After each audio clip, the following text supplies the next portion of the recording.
I did try to completely move from Android from my Galaxy phone to iPhone 16 Pro Max, and despite the fact that I like the video quality and battery life of the iPhone more, I found the switch to be a nightmare, and I will prove it to you scientifically. My name is Mo and I have a doctoral degree in computer science, and part of my thesis was on HCI, which stands for Human-Computer Interaction. And Apple actually does neglect a lot of simple HCI rules, the first one being consistency.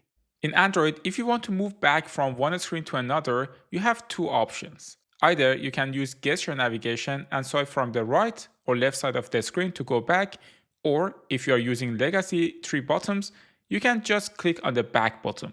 In iOS, it is genuinely confusing how to get back. If you are in the Photo app and have a picture open, you must either click on the X button on the top right corner or swipe it down. In the same app, if you click on Search, there is no X button or swiping down. You must click on the Done in the top right corner again, or click on a random place in the middle of the screen to close it. It can get even more confusing. In the YouTube app, if you open a short, you have two options. You can either click on the back button on the left side, not on the right side, or you can swipe from the corner to the left, similar to any other Android phone. In the same app, if you are watching a long video, there is no back button or swiping to the left. That would be too easy. The only way is to swipe the video down and only then you can close it. This brings me to the second rule of HCI that Apple consistently negates, and that's called having too many steps to do simple tasks. In HCI, when you design a new navigation, you test it with users to see how long it takes them to finish the task. And you have fewer steps, it is better. Moving back to the Photos app, one of the main apps that users use, if I want to delete multiple photos in any Android default gallery app, I can long press to select one picture and then choose as many images as I want.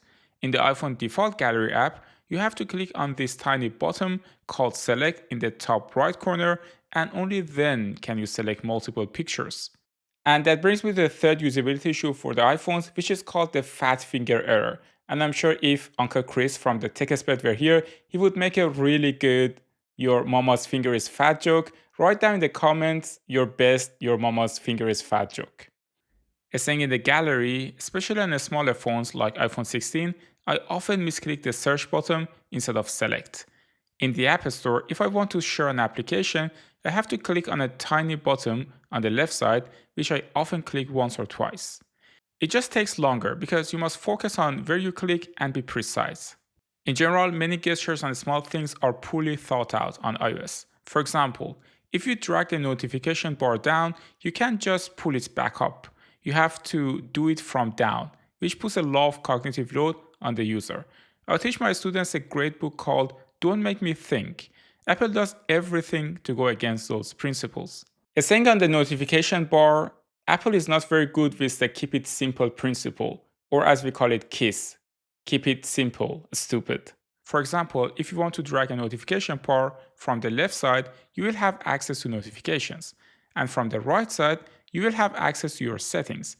To this day, I still make mistakes when I want to drag things down, and it's just impossible to get used to it. Also, you can't drag the bar from anywhere in the home screen in Android. You have to actually drag it down from the top, which is a problem on larger phones like iPhone 16 Pro Max and can make your fingers fatigue. Also, it is not that you can just drag it down, like a quick tap or something. You have to actually drag it down, otherwise it will jump back. This KISS principle has also recently been destroyed by Apple's new camera button. It adds little to no value for the customers. It is super difficult to use, and even hardcore photographers and videographers found it very unuseful. But now that we have this, we moved back to 5 buttons on the iPhone. It is very ironic how the iPhones got its fame, because compared to back then mobile phones, like the first Android phones, it was much simpler without anything that confuses us folks. But now they are reversing this trend just to pretend they have something new on the phone to sell more units. Ironically, even though Apple does give you too much choice in some areas, it does not give you enough freedom in a lot of other areas. The most simple one would be a file system. It really baffles me how much a simple thing is not part of iOS. In Android, if I download a PDF, it just goes into my files in a downloads folder, like any computer on Mac. In iOS, you can either save it on the iCloud or Google Drive if you have it installed. Like, what? Also, I can just attach my phone to my computer and using the Android file system, drag things in and out, but you can't do that on the iPhone. That would be too silly, and Apple can't force you to buy iCloud storage. Until recently, on iOS 18, you could not even move your icons on the home screen freely, something that was again there from the first version of Android on Google G1. And even though they added some kind of customization, it is nowhere near any Android customization. And that's why all iPhones look the same. Fun fact, on the first iPhone, you could not even change the lock screen screenshot. And talking about the freedom, what I like about Android phones is the ability to download an APK and install it on your phone without having to rely on any third-party app stores. And I do it on a daily basis because I do develop applications and I usually just export them as APK without signing them, and then I do install them on my phone. And the other thing is that if I want to actually develop for iPhone, I have to pay $100 upfront. And that's why a decade ago, I decided to become an Android developer because as a student, €100 was a lot of money for a platform that I didn't even know if I like enough to continue developing for. Then there's a problem. Settings are hidden or non-existent.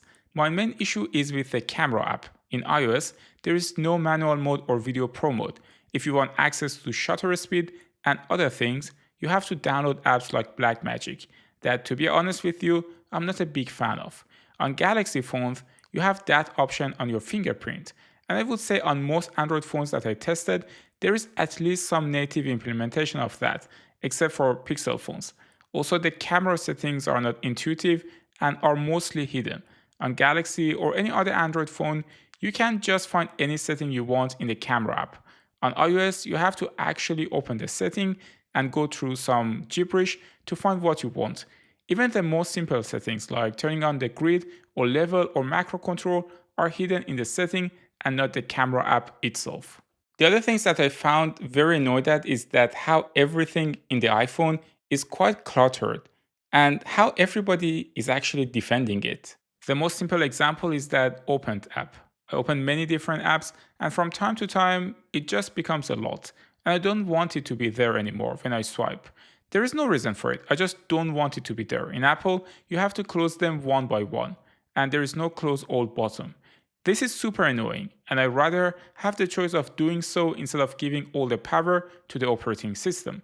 On the other hand, things that need to be cluttered like the volume button are super simple. And this is a paradox for me. On Android, you can go to the volume button, click on the options, and change the volume per event type. On iPhone, the volume setting game is weak. On Samsung phones, for example, you can easily download a sound assistant and even set sound per app. But on iOS, you don't have such an option, and the sound is only universal. One thing that is generally better on iPhone is the support for accessories because of MagSafe. You can get the same support on Android if you had a MagSafe compatible case. This section is not sponsored. Pitaka sent me these lightweight, minimalistic, and stylish carbon cases for iPhone 16 and S24. They also have cases for Ultra, Pro Max, and other brands. I link them to the description below.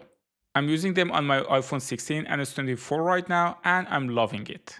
There are also other things like the 120Hz versus 60Hz on iPhone 16 versus S24, lack of telephoto lens, or the keyboard on the iPhone being quite inferior. All that aside, I'm still giving the iPhone 16 Pro Max a chance to see if I get used to some of these points and switch it to my phone since I only use iPhones for work. You can watch this video next to compare the S24 Ultra and iPhone 16 Pro Max in a day in the life scenario. Thanks for tuning into TechMo, and I will see you in the next one.